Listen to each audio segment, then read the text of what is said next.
In nomine Patris et Filii et Spiritus Sancti. Amen. Ave Maria, gratia plena Dominus tecum, benedicta tu in mulieribus, et benedictus fructus ventris tui, Iesus. Sancta Maria, Mater Dei, ora pro nobis peccatoribus, nunc et in hora mortis nostre. Amen. Sancta Maria, sede sapientiae, ora pro nobis.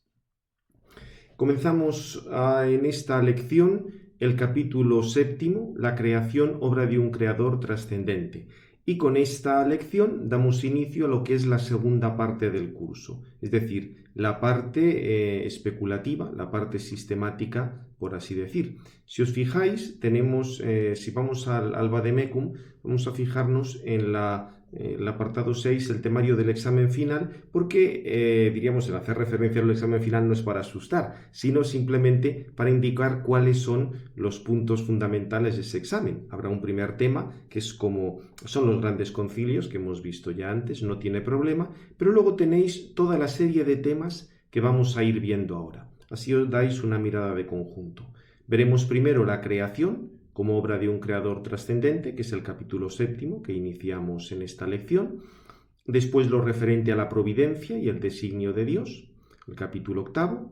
El capítulo 9 tratará de las criaturas espirituales y las criaturas materiales, es decir, todo lo que tiene que ver con los ángeles y también algunas observaciones sobre el mundo material que son importantes para la teología.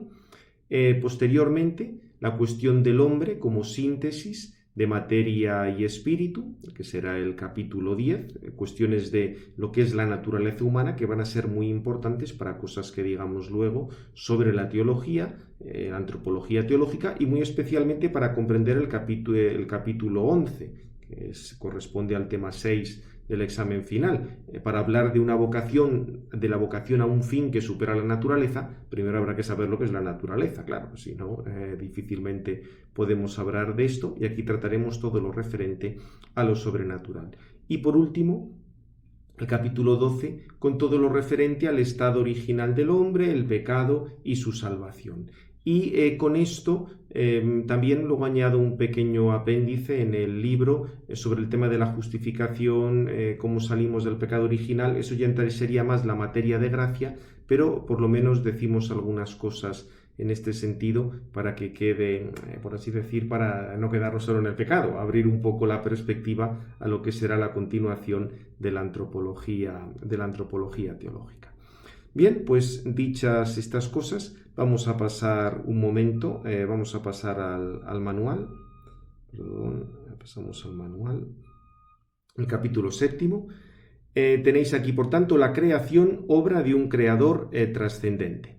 Fijaos que tenéis aquí primero la explicación y vamos directamente a ver el resumencito, digamos la estructura.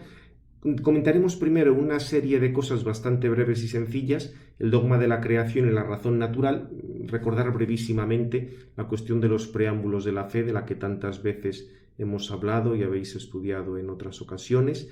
El punto más importante, la noción de creación y sus características, qué se entiende realmente por creación. Hablaremos de todo el tema de la creación de la nada, el tema de cómo están las cosas en Dios, la cuestión de las ideas divinas, cómo entenderlo bien para no decir tonterías, en fin, Dios como fin del universo, son cosas que veremos ahí un poco.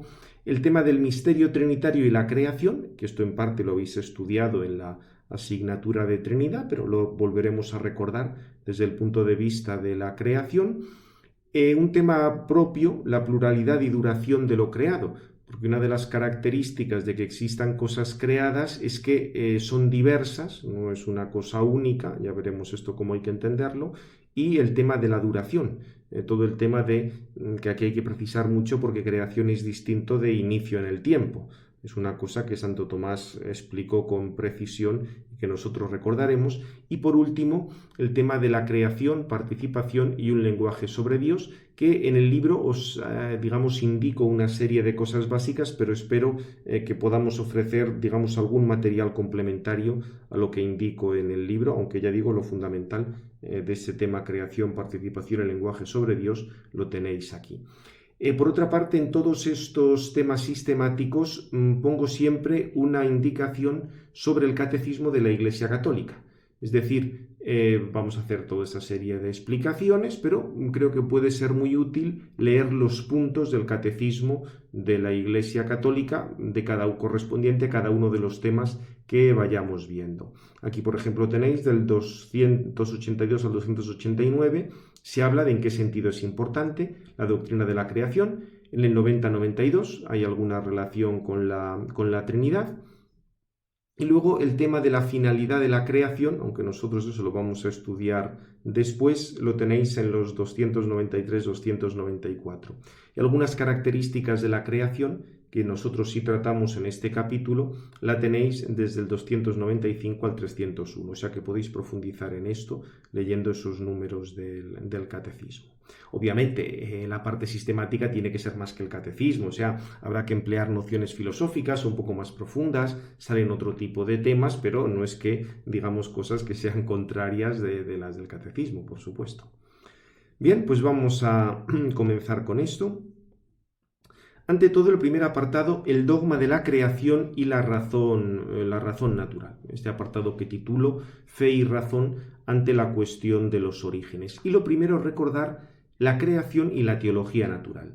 Lo que se denomina teología natural, que incluso se ha llegado a constituir una asignatura que se denomina con ese pomposo nombre que le dio Leibniz de teodicea, como querer justificar a Dios, como si a Dios le hiciera falta justificar.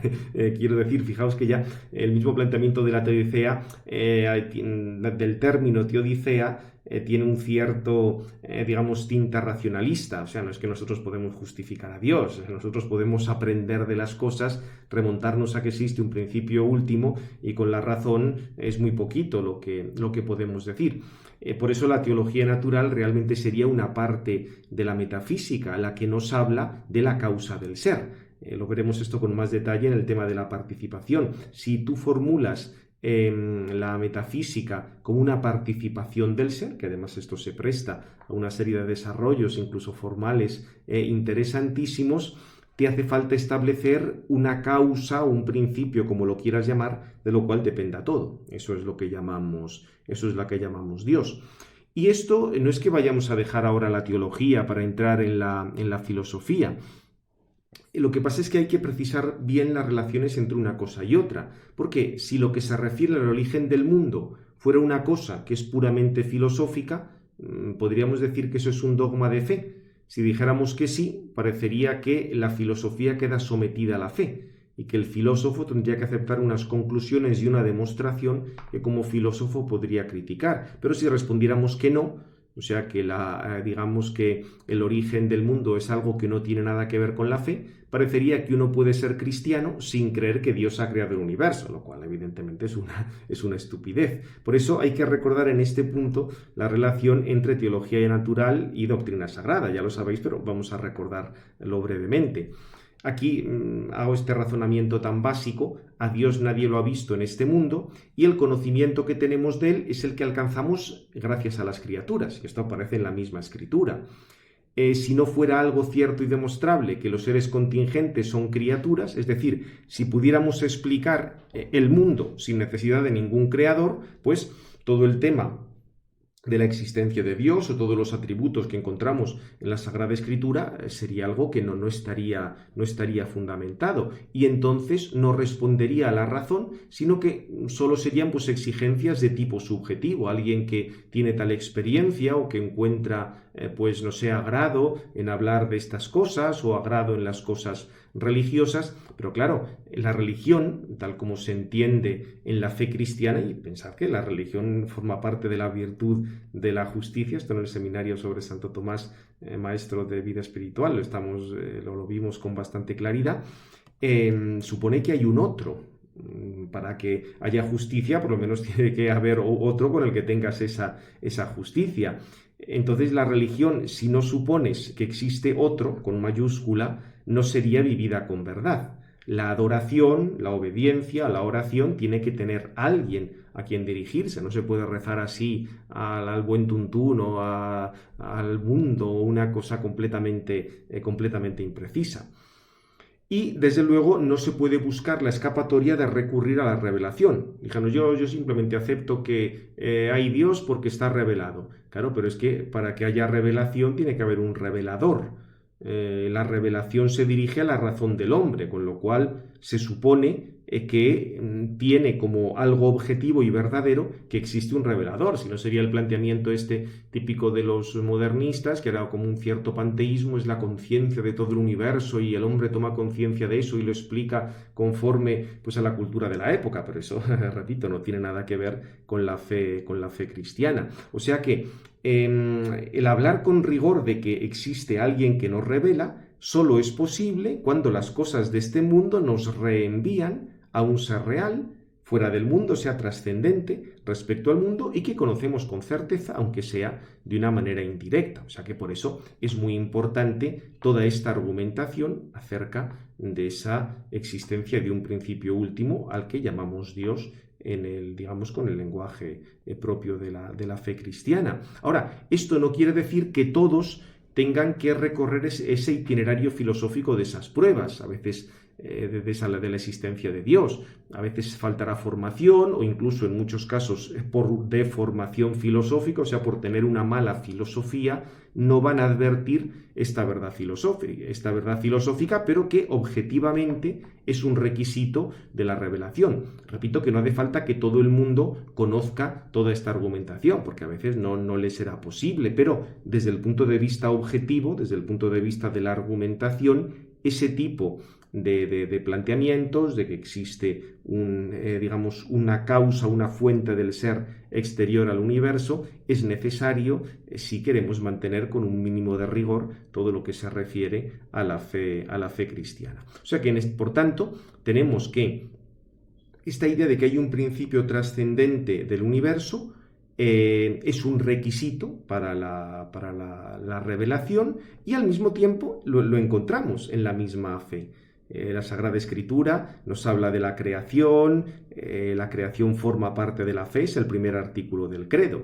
Y como digo, y si no hay creador, como decíamos antes, es absurdo hablar de una revelación. Todas las aspiraciones religiosas serían pues pura subjetividad, y eso ya dije antes que era lo del modernismo. Y esto tampoco es que se pueda, diríamos, o sea, hay que hablar de la creación, hay que tratar de la creación, y esto no podemos escamotearla con la excusa, no, aquí es que somos muy cristocéntricos, vamos a hablar solo de Cristo. No, porque para creer en Cristo hay que creer en el Padre, el Hijo y el Espíritu Santo, porque Cristo es el Hijo eterno.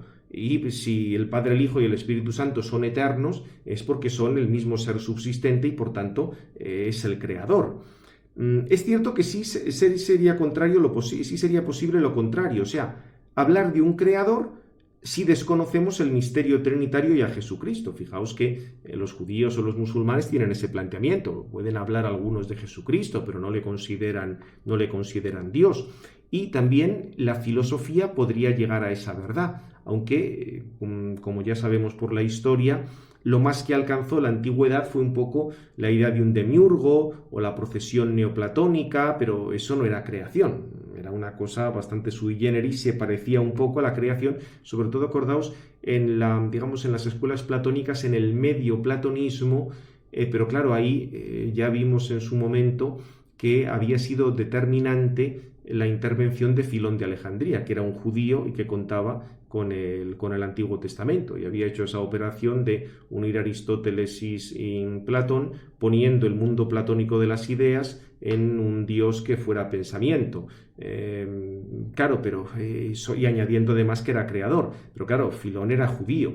Es cierto que influyó en otros platónicos y dio lugar a lo que se llamó el platonismo medio, pero veis ahí que había influido un poco ese planteamiento bíblico para plantear cosas del medio platonismo. En cualquier caso, también tened presente, y esto lo vimos, lo recordaba el mismo Pío XII en la Humani Generis, que la idea de creación no resulta fácil debido a la ignorancia de los hombres. Ignorancia en el sentido de consecuencia del pecado original, como veremos en su momento.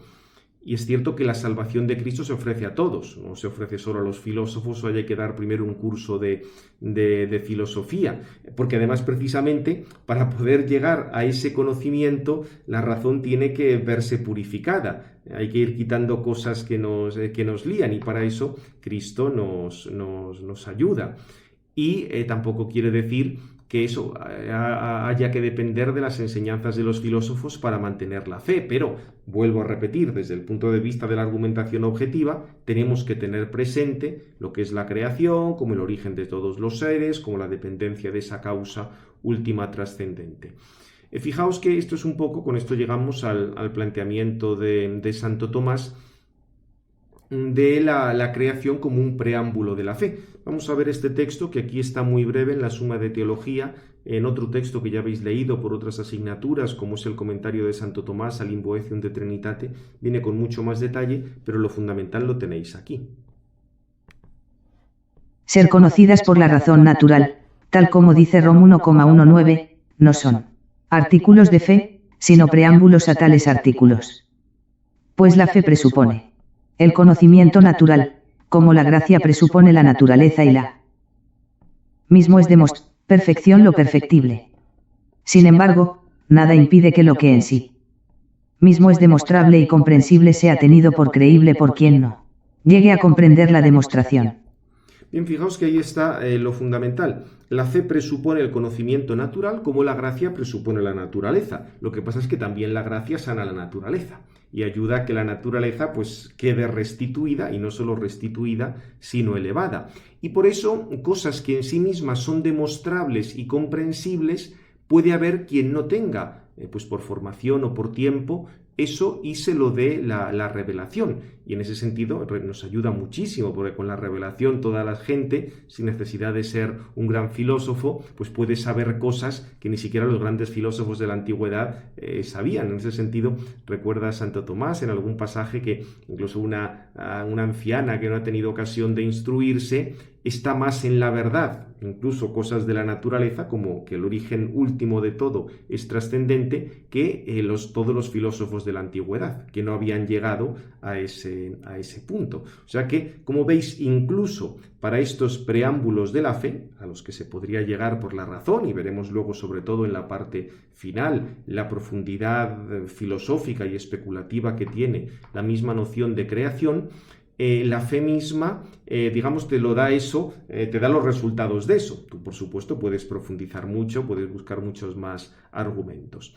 O sea que por eso debemos tener claro que la razón puede llegar a una causa trascendente de todo lo creado. Digamos, eso sería lo que desde el punto de vista de la razón desde el punto de vista de la razón se puede conocer de la creación. Ahora, los designios de ese creador para su criatura, el misterio íntimo de Dios, que es uno y trino, que nos quiere elevar a un orden sobrenatural, todo eso evidentemente ya solo pertenece a la fe, si no caeríamos en todas las cosas absurdas que vimos que habían dicho los semirracionalistas. Por otra parte también, acordaos que la fe tiene una certeza mayor que la razón, porque se apoya en el testimonio divino. Lo que pasa es que la fe está vinculada a la voluntad, lo cual la hace más frágil, mientras que la razón se apoya en las certezas racionales y se puede mantener aunque se pierda la fe, y en ese ámbito sería más fuerte. Por esto, fijaos, es importantísimo mantener las dos cosas. Es importantísimo mantener una vida de fe, pero también es muy importante que sepamos cuáles son las razones para, digamos, que lo que estamos creyendo no es absurdo. Acordaos todo lo que vimos en lo del Concilio Vaticano I, o sea, esos elementos previos, esos preámbulos de la fe, que no es que si tú tienes la demostración de esos preámbulos de la fe ya automáticamente tienes fe, no, la fe siempre es un don de Dios, que tenemos gracias al Espíritu Santo, pero como somos racionales, también tenemos que saber dar una serie de argumentos de estas cosas que son esos preámbulos a la fe. O sea, repito, el hablar que hay un principio de todas las cosas trascendente y exterior al universo, eso es una cosa que se puede plantear con todo rigor racionalmente e incluso formalmente. Aquí indicaremos algo en el apartado final. Pero eso no quiere decir automáticamente que confieses que Dios es uno y trino, que Cristo es verdadero Dios, etc. Pero tenemos que saber dar razón, por lo menos, hasta donde se puede llegar, y por supuesto sin caer nunca en ningún tipo de racionalismo o de semirracionalismo. Respecto a los aspectos principales de la creación, los encontramos resumidos en el número 8 del Credo del Pueblo de Dios de Pablo VI, también estarían en el Vaticano I, lo vimos, y básicamente sería esto: Dios es creador a partir de la nada, es decir, no hay ningún presupuesto, el mundo se distingue de él y la finalidad del mundo es el mismo Dios. También se recuerda el tema de la providencia divina, que Dios conserva y mantiene el mundo, y que toda esta creación se orienta a la participación de la vida divina en los ángeles y en los hombres, y Cristo como centro y redentor de la creación.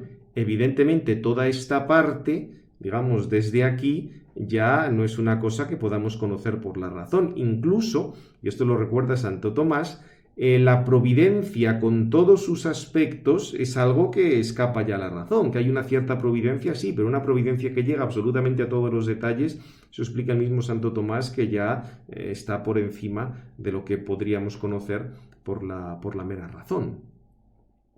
Bien, pues dicho esto, vamos a recordar también, esto creo que es importante, ver cuáles son los errores que se han dado respecto a la creación. Y la verdad es que esto los tenéis muy bien resumidos en el número 285 del Catecismo de la Iglesia Católica. Vamos a leerlo porque es muy clarito y está muy bien redactado.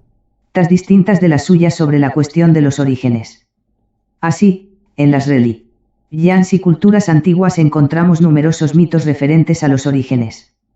Algunos filósofos han dicho que todo es Dios, que el mundo es Dios, o que el devenir del mundo es el devenir de Dios.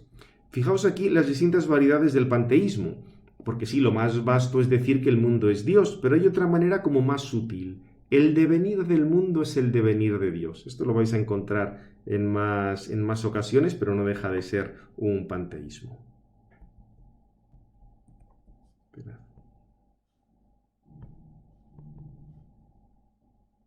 Ya en culturas antiguas encontramos numerosos mitos referentes a los orígenes. Algunos filósofos han dicho que todo es Dios, que el mundo es Dios, o que el devenir del mundo es el devenir de Dios, panteísmo. Otros han dicho que el mundo es una emanación necesaria de Dios, que brota de esta fuente y retorna a ella.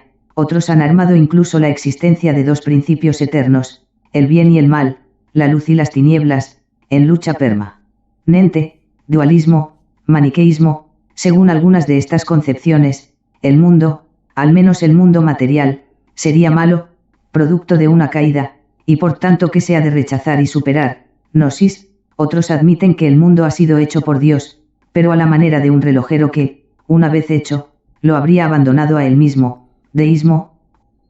Fijaos, es muy interesante esto del deísmo porque realmente está en las antípodas de la creación. Lo característico de la creación es que Dios tiene que mantener continuamente en el ser, que si Dios deja algo, automáticamente deja de existir. Pero claro, los deístas habían perdido completamente esa idea. Lo veremos en su momento. Otros, finalmente, no aceptan ningún origen trascendente del mundo, sino que ven en él el puro juego de una materia que ha existido siempre, materialismo. Todas estas tentativas dan testimonio de la permanencia y de la universalidad de la cuestión de los orígenes. Esta búsqueda es inherente al hombre. Bien, como veis el texto es bastante sencillo y por dar así una visión de conjunto, al final recuerdo que si dejamos de lado las explicaciones míticas, en los intentos erróneos más o menos especulativos hay una característica, sobre los orígenes del mundo hay una característica común y es que no distinguen entre Dios y el mundo. O sea, el panteísmo es el que formula esto con mucha más claridad, pero el mismo materialismo, si habla de una materia regida por leyes eternas, está otorgando ese carácter absoluto al mundo creado. Mientras que lo que te dice la creación es que el absoluto es exterior al mundo creado.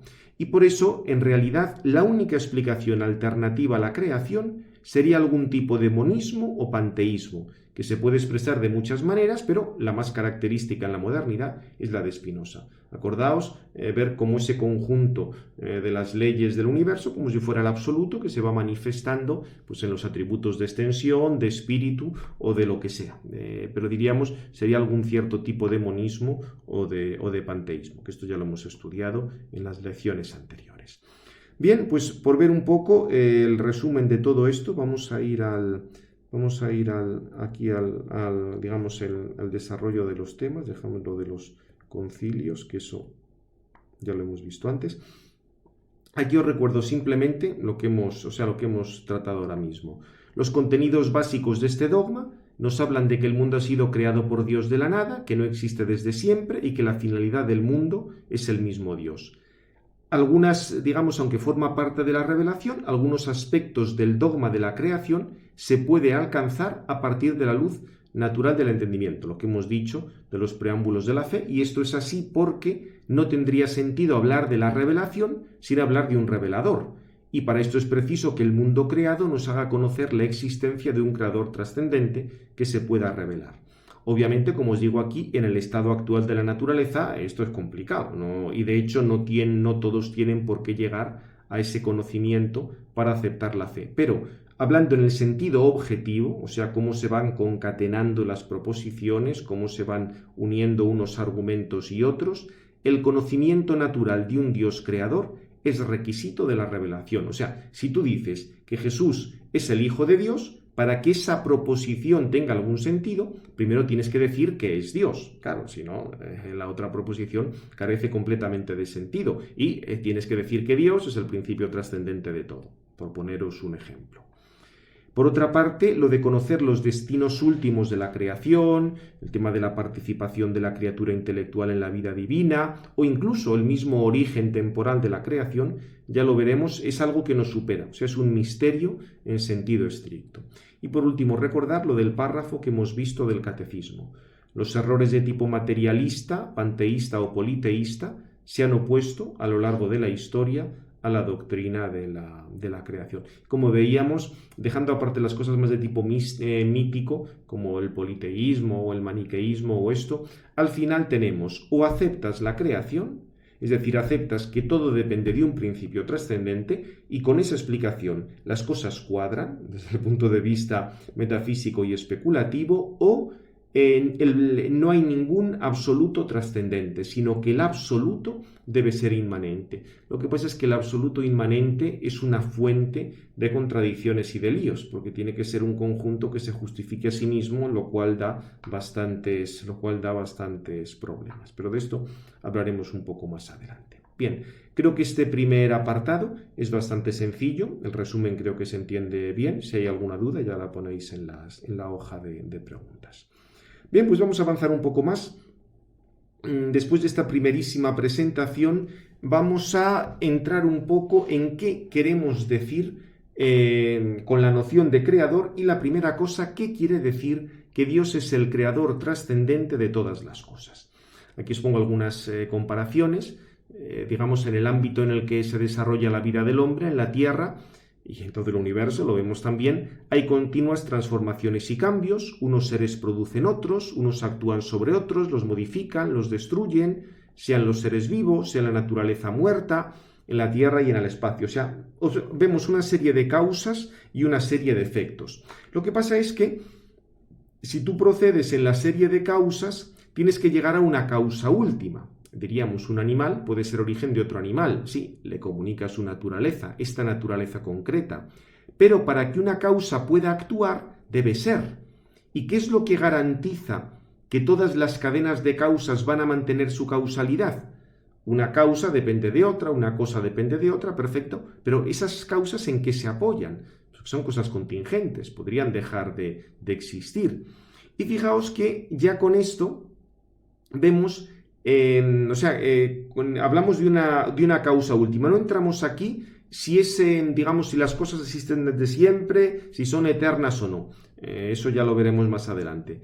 Simplemente decimos que tiene que haber una causa que garantice todas las cadenas de causas que están funcionando. Porque si no hubiera esa causa última, quedarían sin explicación. Vamos a poner un ejemplo para que esto esté más claro. Bueno, causa última o causa primera. Causa última sería como en esta descripción así más de andar por casa. En sentido filosófico estaríamos hablando de la causa primera. O sea, una causa que es completamente distinta de las causas particulares. Fijaos este ejemplo. Hay una serie de personas que tratan de apagar un incendio. Entonces, como no hay una manguera, se pasan el agua de unos cubos a otros. Haces una hilera, uno echa el agua de un cubo en otro, tal, y así para que llegan hasta una de la cabeza de la hilera está donde está el fuego, y la otra donde hay una fuente que va tomando el agua para los cubos. Supongamos que ya han acabado de apagar el incendio, entonces ya han apagado el incendio, están muy contentos, y entonces para entretenerse se van a poner en forma de una cadena circular. con lo cual el agua pasa de unos cubos a otros. Fijaos que obviamente ahí no hay ningún cubo primero, porque como es un círculo está cerrado en sí mismo. El cubo A pasa al cubo B, el cubo B al cubo C, el cubo C al cubo E, luego el cubo E otra vez al cubo A, con lo cual es una cadena circular que se cierra en sí misma. Pero claro, con eso no hemos explicado de dónde viene el agua. Para explicar de dónde viene el agua te hace falta una fuente. Pues es esto un poco a lo que nos estamos refiriendo aquí. Tú puedes hablar de que un ente causa respecto a otro ente, pero para eso tiene que tener el ser. Tiene que estar existiendo, tiene que ser un determinado tipo de ente. Así tenemos la garantía de que las diversas causas pueden causar. Este es un poco el argumento, sí, aparece todo el tema de lo de las 5 vías que ya habéis visto en la Teodicea, pero en la cuestión 1.44 de la Suma, vamos a seguir a Santo Tomás bastante en todos estos capítulos, aparece esta cuestión. Hace falta que algo tenga el ser por sí mismo para que otros puedan tener el ser por participación. Aquí va a estar este tema genial de Santo Tomás de ver la participación del ser, no la participación de la idea como teníamos en Platón, sino la participación del ser, que es de lo que van a depender todas las cosas. Vamos a leer este texto que, por cierto, fue uno de los que más movió a Cornelio Fabro a plantear toda la cuestión de la participación. Es necesario armar que todo lo que existe de algún modo existe por Dios. Porque si se encuentra algo por participación en un ser, necesariamente ha de ser causado en él por aquel a quien esto le corresponde esencialmente, como se calienta el hierro por el fuego. Se ha demostrado anteriormente, y 3,4, al tratar sobre la simplicidad divina, que Dios es por esencia el ser subsistente, y también se ha demostrado que el ser subsistente no puede ser más que uno, por lo tanto es necesario que todas las cosas, menos Dios, no sean su propio ser, sino que participen del ser, y por tanto es necesario que todos los entes, que son más o menos perfectos en razón de esta diversa participación, tengan por causa un primer ente que es del todo perfecto. O sea, aquí lo que te está diciendo Santo Tomás es que, como encontramos tal cantidad de cosas que existen, que participan en el ser, para dar una explicación de esto, tenemos que remontarnos a algo que tenga ese ser esencialmente, porque si no, por participación una te indica otra te indica otra, entonces aquí ¿cómo lo explicamos? Es como lo de los cubos, sí, un cubo está en relación con otro, pero ¿el agua de dónde ha venido? Tú puedes decir que el agua del cubo B viene del agua del cubo A, perfecto, pero el agua en última instancia ¿de dónde depende? Sería un poco esta cuestión. Una causa origina otra origina otra, pero el que puedan causar, ¿eso viene de algún sitio o no? Porque aquí, como ya os digo, soy una alternativa. O el conjunto de la cadena causal está completamente cerrada en sí misma, pero eso da lugar, cuando lo analizas lógicamente, a una serie de problemas, como todo el tema de los infinitos demasiado grandes, a los que apuntábamos cuando dijimos algo de los problemas de la fundamentación de la matemática, o si no, tienes que hablar de que hay un principio trascendente del cual dependen todas las cosas. Eso es lo que entendemos por la creación. Fijaos también aquí otro párrafo de Santo Tomás muy interesante. Algunos seres perfectos que participan de una naturaleza producen otros seres semejantes a sí mismos. Pero al hacer esto no producen de forma absoluta y total dicha naturaleza, sino que la comunican a otro ser. Por ejemplo, no es posible que un hombre en concreto produzca la naturaleza humana, porque, de hacerlo, sería causa de sí mismo. Solo hace que la naturaleza humana se reproduzca en otro hombre en concreto engendrado, y para esto supone con anterioridad una materia determinada a partir de la cual se hace un hombre concreto.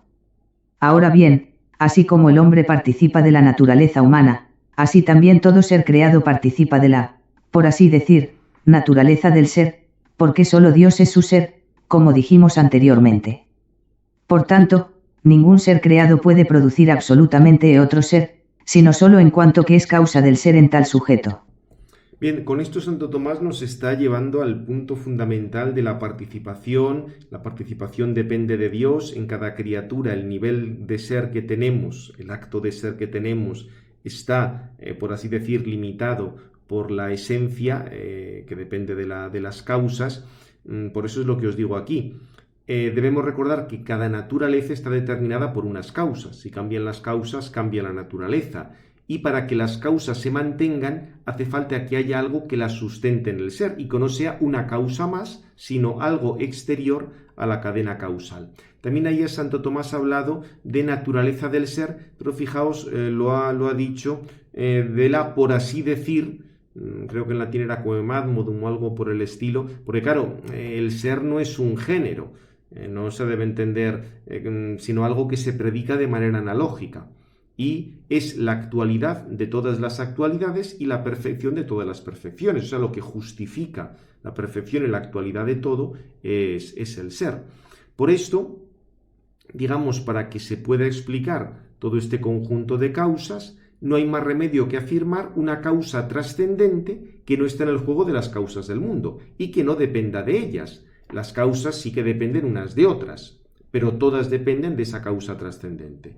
Y repito que la única alternativa para no admitir la creación, esa causa trascendente, sería algún tipo de panteísmo. O sea, pretender que el mundo tiene ya un carácter divino y que es un absoluto que se fundamenta a sí mismo. Lo que pasa es que esto, repito, da lugar a muchísimos problemas desde el punto de vista de la lógica. Como intentemos pensar un absoluto inmanente, ahí ya van a aparecer problemas. Si piensas un absoluto que es completamente exterior al universo, en el cual no hay ninguna diversidad ni ninguna pluralidad, ahí no hay, bueno, digamos, diversidad. Lo de la pluralidad ya lo veremos porque es un poco más complejo hablar del tema de la... Existe una multitud trascendental, de esto ya comentaríamos algo más propio de la materia de Trinidad, ahora no entramos esto. Pero un absoluto que sea completamente trascendente no da problema, mientras que un absoluto inmanente sí que va a dar problema, porque en cuanto trates de explicar las diferencias que se dan dentro de él, van a aparecer una serie de contradicciones. Bien, ese sería un primer aspecto, o sea, recordar que la creación, sería hablar de Dios como una causa primera y una causa del todo especial. Y una consecuencia de esto es lo que se denomina creación de la nada.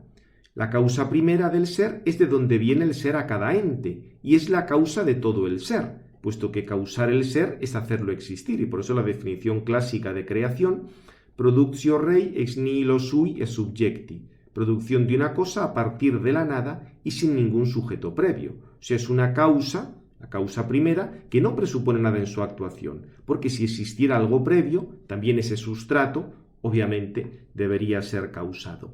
Y fijaos que esto es lo que nos hace muy difícil entender lo que es la creación, porque en todos los movimientos, todos los cambios que conocemos, siempre hay un paso del no ser al ser, pero de un no ser relativo. Por ejemplo, del no ser gato, de los dos gametos de gato, que se unen, se va a producir un ser gato, pero siempre hay algo. O sea, antes del gato tienen los padres del gato, tienen los gametos del gato, la materia que va a comer el gato, pero siempre hay algo anterior. Pero cuando hablamos de esta peculiar causa que es la creación, no supone nada anterior. Fijaos cómo lo resume Santo Tomás. Lo que es causa de las cosas en cuanto seres, debe ser causa no solo en cuanto que son tales cosas por sus formas accidentales, o en cuanto que son estas cosas por sus formas sustanciales, sino en todo aquello que pertenece a su ser de cualquier manera.